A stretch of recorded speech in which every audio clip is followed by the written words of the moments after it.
இந்த டியூட்டோரியலில் நாம் என்ன பார்க்க போகிறோம்னா இப்போ ஏற்கனவே ஏஎம்ல சில காம்பனன்ட்ஸ்லாம் க்ரியேட் பண்ணியிருக்காங்க. அது வந்து எங்கே இருக்குது, அந்த காம்பனண்ட் வந்து எங்கே லொக்கேட் ஆகிருக்குன்னு பார்க்க போகிறோம். அதுக்கப்புறம் பேஜில் வந்து நீங்கள் வந்து பார்சிஸ் இல்லைன்னா ரெஸ்பான்சிவ் கிரிட் அப்படின்ற ஒரு காம்பனண்ட்டில் வந்து காம்பனன்ட்ஸ்லாம் ட்ராக் அண்ட் ட்ராப் பண்ணியிருந்தீங்க. ஸோ அப்போ பண்ணுறப்ப அந்த காம்பனன்ட்ஸ்லாம் வந்து என்ன ஆகுது, அதனால் என்ன ஆகுது பேக்கெண்டில் அப்படிங்கிறத வந்து நம்ம பார்க்க போகிறோம். ஸோ வந்து நம்ம யூஸ்வலாக வந்து இந்த சைட்ஸ் டேப்பை சைட்ஸ் லிங்கை கிளிக் பண்ணி நம்மளுடைய பேஜுக்கு போனோம். இப்போ அதேமாரி நம்ம திருப்பி போகலாம்.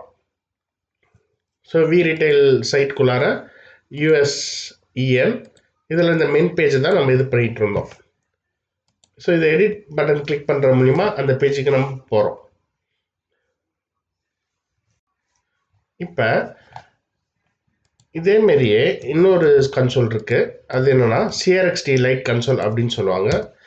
அந்த இது அதுக்கு நம்ம எப்படி போகிறோம்னா இதேமாரியே இதுக்கு போனீங்கன்னா இங்கே டூல்ஸ் ஐக்கான் இருக்குது. இதை கிளிக் பண்ணோன்னே இங்கே சிஆர்எக்ஸ்டி லைட் இருக்குது. ஸோ இங்கே என்ன நம்ம பார்க்குறோம்னா இங்கே தான் நம்ம வந்து நம்மளுடைய காம்பனன்ட்ஸை க்ரியேட் பண்ண போகிறோம்.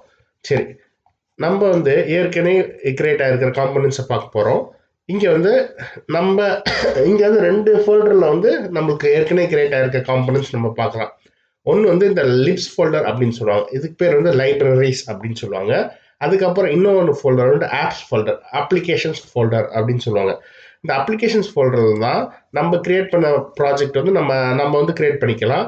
அதேமாரி இந்த லிப்ஸ் ஃபோல்டரில் இந்த ஏஎம் வந்து பை டிஃபால்ட்டாக ஒரு டூல், அந்த டூலில் வந்து சில காம்பனன்ட்ஸ் வந்து இன்பில்ட்டாக பண்ணியிருப்பாங்க. அதெல்லாம் வந்து இந்த லிப்ஸ் ஃபோல்டருக்குள்ளார ப்ரெசென்ட் ஆகிருக்கும். ஸோ இந்த லிப்ஸ் ஃபோல்டருக்குள்ளார WCMன்னு ஒன்று இருக்கும். அதில் போனீங்கன்னா ஃபவுண்டேஷன் காம்பனன்ட்ஸ், இந்த இதுக்குள்ளாரெலாம் வந்து இருக்கிற காம்பனன்ட்ஸ்லாம் பை டிஃபால்ட்டாக வந்து நம்மளுக்கு வந்து அவைலபிளாக இருக்குது. அதேமாரி நம்ம அப்ளிகேஷன்ஸில் நம்ம க்ரியேட் பண்ணுறதெல்லாம் இந்த ஆப்ஸ் ஃபோல்டருக்குள்ளார க்ரியேட் பண்ணலாம். ஸோ காம்பனன்ட்ஸ் அப்படிங்கிறது எதர் இந்த லிப்ஸ் ஃபோல்டர்லேயும் ப்ரெசென்ட் ஆகிருக்கும், இல்லைனா இந்த ஆப்ஸ் ஃபோல்டரில் நம்ம ப்ராஜெக்ட் எந்த ப்ராஜெக்டோ அதை பொறுத்து நம்மளுக்கு இருக்கும். ஸோ இப்போ நாம் இருக்கிற ப்ராஜெக்ட் பேர் வந்து வி ரீட்டைல் அப்படின்ற ப்ராஜெக்ட். அதான் இப்போ பார்த்தீங்கன்னா இந்த வி ரீட்டைல் ப்ராஜெக்ட்டு.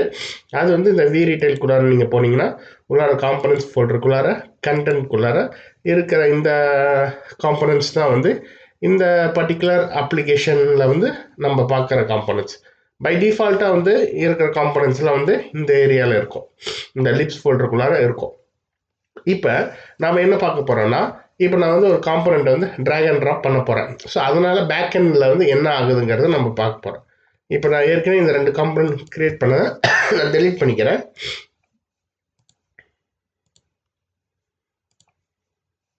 ஓகேங்களா?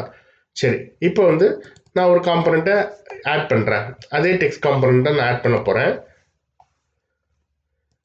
இப்படி நான் டெக்ஸ்ட் காம்பனண்ட் ஆட் பண்ணோன்னே என்னுடைய பேக்கெண்ட் ஸ்ட்ரக்சரில் வந்து இந்த இதுக்கான ஒரு இடம், ஏதாவது ஒரு பேக்கெண்டில் வந்து இந்த பர்டிகுலர் ஆக்ஷன்னால் இதாகும். அதை எங்கே போய் பார்க்கலாம் அப்படின்னா என்னுடைய பேஜ் பாத். இதுதான் என்னுடைய பேஜ் பாத். இதை வந்து நான் அப்படியே போய் காப்பி பண்ணி இந்த பேக்கில் வந்து இந்த கண்டென்ட்லேருந்து நான் இது பண்ணுறேன். ஸோ இப்போ இந்த இடத்துக்கு நான் வந்துடுச்சு. ஸோ இதுதான் என்னுடைய பேஜ் வந்து பேக்கெண்டில் எப்படி இருக்கா அப்படிங்கிறது. நான் ஏற்கனவே சொல்லிட்டேன், இந்த இடத்துல நம்ம போடுறதெல்லாம் இந்த ரெஸ்பான்சிவ் கிரிட் இல்லைனா பார்சஸ் இல்லை பேராகிராஃப் சிஸ்டம்குள்ளார தான் நம்ம போட்டுட்ருக்குறோம். சரி, இப்போ இதுக்குள்ளே போனீங்கன்னா இப்போ ஒரு ரூட் ஃபோல்டர் இருக்குது. இதில் பார்த்தீங்கன்னா ஒரு ரெஸ்பான்சிவ் கிரிட் இருக்குது. ஸோ இதுக்குள்ளார தான் நம்ம போட்டுட்ருக்கோம் அப்படின்னு நான் ஏற்கனவே சொல்லியிருக்கிறேன். இப்போ நம்ம போட்ட டெக்ஸ்ட் காம்பனண்ட்டும் இங்கே இதுதான். சரி, இதை எப்படி கன்ஃபார்ம் பண்ணிக்கிறது அப்படின்னா நான் இந்த இடத்துல இன்னொரு டெக்ஸ்ட் காம்பனண்ட் ஆட் பண்ணுறேன். ஓகேங்களா? சரி, இப்போ பார்த்தீங்கன்னா இந்த இடத்துல ஒரு டெக்ஸ்ட் காம்பனண்ட் இருக்குது. இப்போ நான் ரெஃப்ரெஷ் பண்ணோன்னே பாருங்கள், இதுக்கு கீழே ஒரு இது ஆகும். ஸோ இன்னொரு இது ஆட் ஆகிடுச்சு பாருங்கள். ஸோ இது மூலிமா நம்மளுக்கு என்ன தெரிஞ்சு அப்படின்னா, நான் வந்து இந்த இடத்துல ஒரு பர்டிகுலர் ஏதாவது ஒரு காம்பனண்ட்டை ட்ராக் அண்ட் ட்ராப் பண்ணுறதுனால இந்த ரெஸ்பான்சிவ் கிரிட் அப்படின்ற ஒரு ஏரியாவில் வந்து எனக்கு ஒரு நோட் கிரியேட் ஆகுது. ஏஇஎம்ல எந்த ஒரு சின்ன இந்த இதெல்லாம் ஹைரார்கி இருக்குங்களா, இந்த ஹைரார்கி பேர் வந்து நோட். இது ஒரு நோட், இது ஒரு நோட், இது ஒரு நோட், இது ஒரு நோட், இது ஒரு நோட், எல்லாம் நோடுன்றதெல்லாம் மென்ஷன் பண்ணுவாங்க. ஸோ ஒரு நோட் கிரியேட் ஆகுது. அந்த நோடில் வந்து எப்படின்னா சில ப்ராப்பர்ட்டிஸ் இருக்குது. இதெல்லாம் ப்ராப்பர்ட்டிஸ்னு சொல்லுவாங்க. JCR created by last modified இதெல்லாம் ஜஸ்ட் ஒரு இன்ஃபர்மேட்டிவ் தான். இதில் நீங்கள் பார்க்கக்கூடிய ஒரே ஒரு இன்ஃபர்மேட்டிவ், ரொம்ப ஹைலி இன்ஃபர்மேட்டிவ் என்னன்னு பார்த்தீங்கன்னா இந்த ஸ்லிங் ரிசோர்ஸ் டைப்புங்கிற வேல்யூ.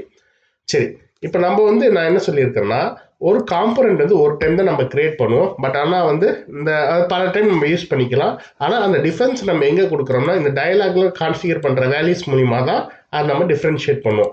ஸோ அப்போனா நம்ம வந்து ஒரு டைம் தானே இந்த காம்பனண்ட் கிரியேட் பண்ணுறோம். ஸோ அதனால் நம்ம வந்து அந்த ரெஃபரன்சஸ் மட்டும்தான் நம்மளுடைய காம்பனண்ட் நோடில் வந்து நம்ம பாயிண்ட் பண்ணியிருக்கோம். ஸோ ஆக்சுவல் காம்பனண்ட் வந்து இங்கே இங்கே வந்து அலோகேட் ஆகாது. ஒன்லி ரெஃபரன்சஸ் மட்டும் நம்ம மென்ஷன் பண்ணுவோம். ஸோ இங்கே வந்து vretail/component/content/textங்கிறது இந்த டெக்ஸ்ட் காம்பனண்ட் வந்து எங்கே ப்ரெசென்ட் ஆயிருக்குங்கிறத ரெஃபரன்சஸ் தான். சரி, இது என்ன இப்படி ஒரு ஃபோல்டர் ஸ்ட்ரக்சர் இங்கே இல்லையே அப்படின்னு நீங்கள் பார்க்கலாம். ஆனால் இங்கே தான் ஒரு இது இருக்குது. என்னன்னா இதுக்கு நான் ஏற்கனவே சொல்லியிருக்கேன், நம்மளுடைய காம்பனண்ட் வந்து எதர் அப்ளிகேஷன்ஸில் ப்ரெசென்ட் ஆயிருக்கும் இல்லை லிப்ஸில் ப்ரெசென்ட் ஆயிருக்கும் அப்படின்னு சொல்லிட்டு. ஸோ ஃபர்ஸ்ட் எடுத்தோடனே வந்து என்னன்னா ஏஎம் வந்து இந்த மாதிரி பார்த்து வந்து ஆப்ஸ் ஃபோல்டரில் ப்ரெசென்ட் ஆயிருக்கா அப்படின்னு சொல்லி பார்க்கும். ஓகே, ஆப்ஸ் ஃபோல்டர்லேயே ப்ரெசென்ட் ஆயிருக்கு அப்படின்னா இங்கே தான் நம்மளுடைய காம்பனண்ட்டுடைய இது இருக்கு. இங்கே இருந்தால் நம்மளுடைய காம்பனண்ட் வந்து ரெண்டர் ஆகுது அப்படின்னு சொல்லி நம்மளுக்கு தெரியுது. சரி, ஓகே. ஸோ இப்போ வந்து நான் இந்த காம்பனண்ட் வந்து டயலாகை மாடிஃபை பண்ணுறேன். எப்படி ஃபஸ்ட்டு டெக்ஸ்ட் காம்பனண்ட்டு டயலாகை மாற்றுறேன். இங்கே வந்து ஐ எம் ஃபர்ஸ்ட் அப்படின்னு போடுறேன். ஸோ இது போகிறதுனால என்ன ஆகுது அப்படின்னா இந்த என்னுடைய கண்டென்ட்டில் இந்த காம்பனண்ட்டை ரெஃபர் பண்ணியிருக்கு பாருங்கள். இந்த ப்ராப்பர்ட்டியில் வந்து எனக்கு வந்து ஒரு பர்டிகுலர் ப்ராப்பர்ட்டி ஆட் ஆகுது. அதுக்கு பேர் வந்து என்ன அப்படின்னா ஐ எம் ஃபர்ஸ்ட் அப்படின்ட்டு ஆட் ஆகுது வேல்யூ. அந்த இதோடைய இது பார்த்தீங்கன்னா ப்ராப்பர்ட்டி நேம் பார்த்தீங்கன்னா டெக்ஸ்ட் அப்படின்னு சொல்லிட்டு ஆட் ஆகுது. சரி, இப்போ வந்து என்னோட ரெண்டாவது காம்பனண்ட்டில் பார்த்தீங்கன்னா எம்டியாக தான் இருக்கும், ஏன்னா நான் எதுவுமே பண்ணல. ஸோ இதில் போயிட்டு இப்போ நான் எடிட் பண்ணுறது மூலிமா எனக்கு என்ன ஆகுது அப்படின்னா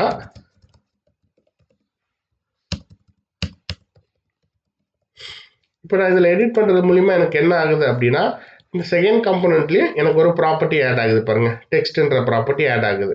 ஐ எம் செகண்ட் அப்படின்னா காம்பனண்ட் வந்து அதோடைய ரெஃபரன்சஸ் எங்கே ப்ரெசென்ட் ஆகிருக்குன்ற ரெஃபரன்சஸ் வந்து சேம் தான். ஆனால் என்னோட டயலாகில் நான் என்ட்ரி பண்ணுற வேல்யூஸ் மூலிமா இந்த காம்பனண்ட் வந்து ஒரே காம்பனண்ட் தான். பட் ஆனால் நம்ம கான்ஃபிகர் பண்ணுற வேல்யூஸ் மூலிமா அதோடைய ரெண்டரிங் HTML சில ஏரியாஸை வந்து நம்ம மாற்றுறோம். ஸோ இதுதான் வந்து நீங்கள் அண்டர்ஸ்டாண்ட் பண்ணிக்கிற வேண்டிய வேல்யூ. என்னன்னா ஒரு காம்பனண்ட் நான் ட்ராக் அண்ட் ட்ராப் பண்ணுறது மூலிமா ஒரு நோடு எனக்கு கிரியேட் ஆகுது. அந்த நோடு வந்து என்னுடைய ரெஃபரன்சஸ் இந்த காம்பனண்ட் எங்கே ப்ரெசென்ட் ஆகிருக்குன்ற ரெஃபரன்சஸ் வந்து வச்சுக்குது. அதுக்கப்புறம் நான் ப்ராப்பர்ட்டியை வந்து சேஞ்ச் பண்ணுறது மூலிமா எனக்கு இதில் வந்து சில ப்ராப்பர்ட்டிஸ் வந்து ஆட் ஆகுது. ஓகேங்களா? ஸோ இவ்வளோ தான் வந்து நான் வந்து உங்களுக்கு இந்த வீடியோவில் காமிக்க விரும்புகிறது. என்னன்னா என்னுடைய காம்பனன்ட்ஸ் வந்து எதர் அப்ளிகேஷன்ஸ் ஃபோல்டரில் இருக்கும், இல்லைன்னா என்னுடைய லைப்ரரிஸ் ஃபோல்டரில் இருக்கும். அதுக்கப்புறம் ஏதாவது நான் காம்பனண்ட்டை வந்து ட்ராக் அண்ட் ட்ராப் பண்ணி விட்டேன் அப்படின்னா எனக்கு வந்து பேக் எண்டில் வந்து அந்த காம்பனண்ட்டோடைய ரெஃபரன்சஸ் மென்ஷன் பண்ணி ஒரு நோடு வந்து கிரியேட் ஆகுது. அப்புறம் அந்த காம்பனண்ட் டயலாகை மாடிஃபை பண்ணுறது மூலிமா சில ப்ராப்பர்ட்டிகள் ஆட் ஆகுது. அவ்வளோதான். இவ்வளோதான் வந்து இந்த வீடியோவில் நீங்கள் கற்றுக்கிறது.